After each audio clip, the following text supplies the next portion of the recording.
Welcome to the Learning Loop podcast, your best source for the educational insights and trends you're looking for. I'm Kris, your host. Today's special guest is Devin. Devin is a technology integration specialist in Bloomington Public Schools here in Minnesota. Devin is a veteran teacher who's passionate about removing barriers for students and for families. During our episode, Devin will share how she's using Seesaw to engage families and allow every learner to be their authentic self. Devin, welcome to the show. Thank you for having me. We are so excited you're here. Just to share a little bit about what is happening in Bloomington, what are the big wins, and how you guys are really being successful with family engagement. I'm going to start with a little flashback question here, though. When you were a teacher, how did you purposefully engage families in the learning process? If we're going way back, it would have been pre-Seesaw. Engaging families in the learning process looked like sending notes home, calling families, emailing families, depending on the students to be the carriers of information back and forth. We had our family nights and things like that, but otherwise it was a lot of work to keep families engaged. Absolutely. Yeah. And so when you think of Seesaw being introduced to this, what are the benefits that teachers are really reaping from all of that? Teachers are really enjoying that they can see what their families see. So I know that a lot of the teachers I work with love that they can see when a family member has looked at a post that a kid put up. So they know that the family's looking at the work. They know that the family is checking into what's going on in the classroom. So that there's like a level of understanding between the family and the teacher about what school means to that kid. So important to make sure that everybody understands what's being seen and how they know that information is being passed correctly. Such an important thing. Absolutely. Stepping into your current role, why is family engagement important for you at the district level now? And we'll get into kind of next steps with that, but why is it so critical for you to make sure that families are engaged in the learning in your current role? Having families engaged in the learning now that I'm, working in multiple buildings and things like that means that we're making sure that families are connected to the teachers at all sometimes. We have some migrant families here in Bloomington who have made a fairly perilous journey from their home country across Central and South America to end up in Minnesota. They don't have money, they don't have homes, they don't have winter clothes, which in Minnesota is a real tough spot to be in. And so to be able to use Seesaw so that they can see the experiences they're having or their children are having in their classrooms and communicate with the teachers is making a really positive impact in these families' lives. Amazing. And I think you're hitting on something that goes beyond education, beyond what we can control, and making sure that they're part of this learning and in a positive way also, when they might not, be prepared for some of those things. That's so important. And so I love that that's the mindset that you have coming into this too, is that we want to make sure that they have that positive first step as they're connecting with their teachers in their classrooms and learning in general. Mm-hmm. Speaking of kind of connecting families the right way, what are some best practices that you have learned that we could share that help to develop these positive relationships the right way, and they really kick them off in that direction you want to go? One thing that our teachers here in Bloomington have gotten really good at is making sure right away we have some of those assessment days where you're making those first contacts with kids. Before the school year even starts, they are making sure that there's something on Seesaw for the families to look at once they get connected, so they're not just showing up and seeing nothing. And they are, walking families through the steps. If they're a family who needs help getting walked through the steps, they're connecting families to interpreters if they need help getting their technology going on their phone and things like that. And they're not giving up. So if they're not making that connection with the family that first day on the assessment day, they're continuing to reach out to the families through other means, or involving a digital learning specialist, such as myself, or even some of our equity specialists who have been really vital in helping make sure that all of our families get connected. Awesome. Such important things too that you guys are very structured in how you're putting those together, which are really powerful steps for anybody to take away and to put into practice tomorrow to make sure they're really engaging more families. Yes. I just want to come back to one more quick question on connecting with parents. How has Seesaw really helped you to connect with more parents? And you can think back to pre-Seesaw, which you referenced earlier. How has Seesaw really helped to bridge some of the gaps that you're starting to fill in now? Um, Seesaw has made it easy to share the little things. Mm. So before, if you needed to have communication with families and you needed to write a note for the kid to take home or write an email or pick up the phone, sometimes those feel big, right? It feels like you need to kind of almost reach a tipping point before you can reach out and communicate. With Seesaw, it's so easy for the families and the teachers to communicate back and forth about the little things. Even as a parent myself, I was able to send a message to my kids' teacher through Seesaw last week and say, like, he really enjoyed this activity that they did, that you did today. Thank you for coming up with something that really, made him feel like he belonged. Yeah. So from both directions, it just really lowers the barriers to communication for families and teachers. Mm. I love that phrase, and I love the way that you reference it too. Is it's just easy. It's easy to step in. There isn't any barriers that are in the way at this point. So Hmm. that's amazing for your teachers to feel that way and have that Yeah. mindset when they come into this, because there's so much information that comes out of classrooms that has to go to families, and if we don't feel comfortable with doing some of those things, or we feel like we might be giving too much at a certain time, that's just so positive for your teachers to have that mindset and that feeling. Yeah, I know a lot of our teachers, if we think pre-Seesaw and now, feel like they have a better connection with the family so that when you get to conferences also, it's not so much of a first conversation as a continuation of the conversation they've been having on Seesaw already. A continuation of the conversation. I love that. Hmm. That's such an amazing feeling that you guys have built to. Yeah. I want to just kind of reflect back on what you've learned, how your journey has grown with Seesaw, and something. And we really talk about how do you get from step 1 to step 10 at this point. Can you share any examples along that journey that you took here at Bloomington?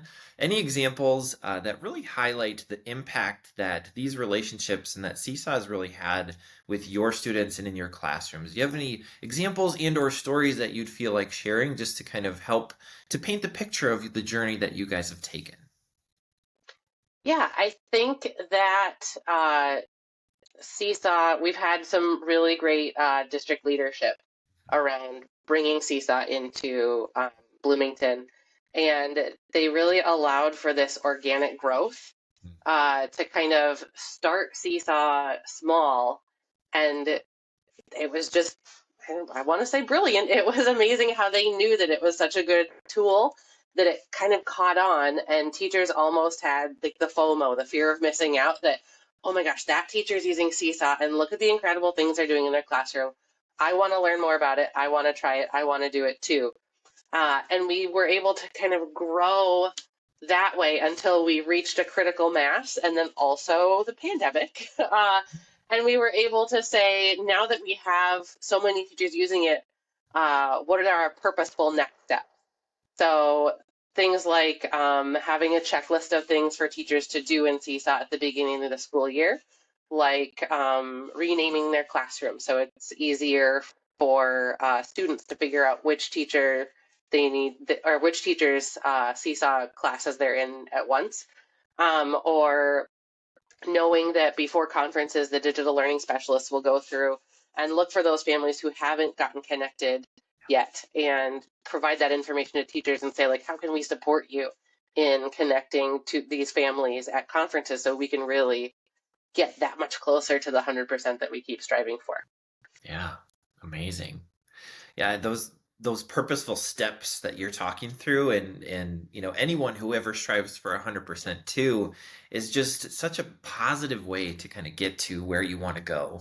And I know you talked about organic growth that comes with this, but I do Hmm. think that the practical steps that you're also taking makes that organic growth really achievable for teachers.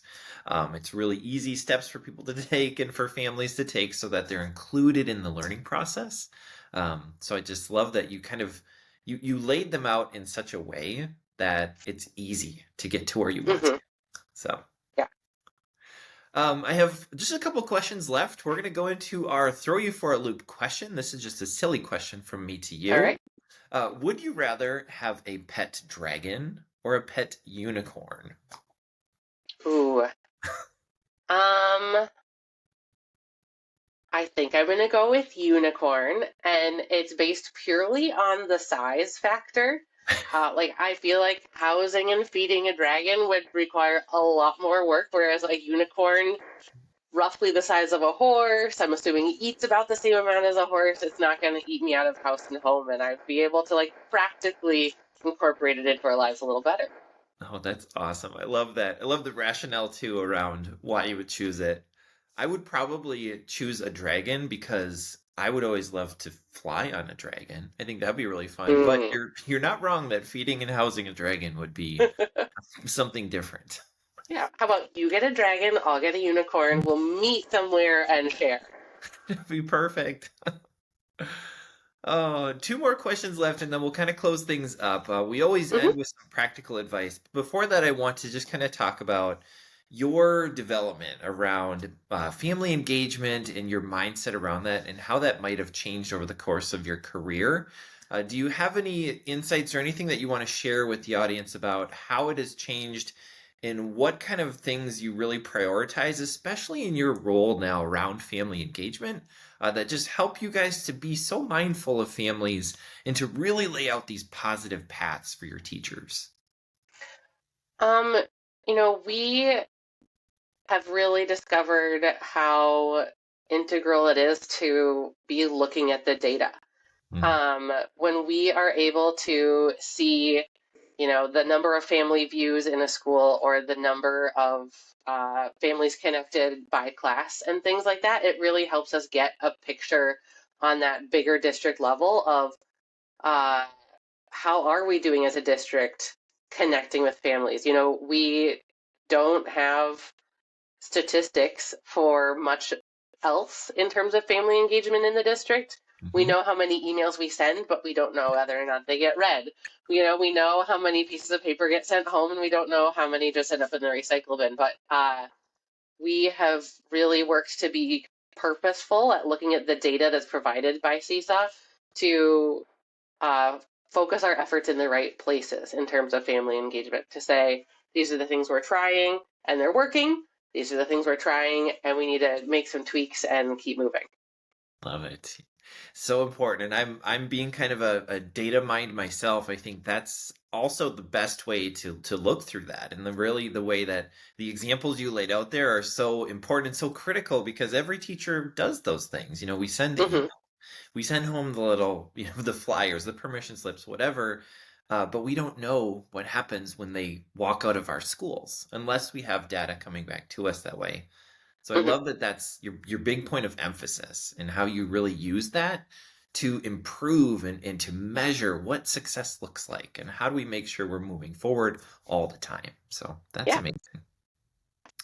Final question here as we close up our episode, we think about what else people can listen to, what else they can take away from your specific expertise here.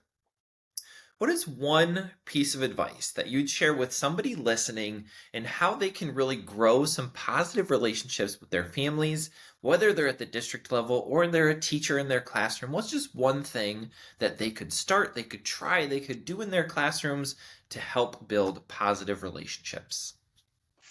Um, we know that teachers and families have the kids in common, right? We all are in the kids' lives in order to make them smarter and better and be their best selves. Yeah. And so, one thing we've been stressing at Bloomington really since about this time last year Mhm. is just using the green add button to share what's happening with the kid. Even the littlest thing, showing the family that you care enough about the kid to take a picture of what they're doing in class and send it on.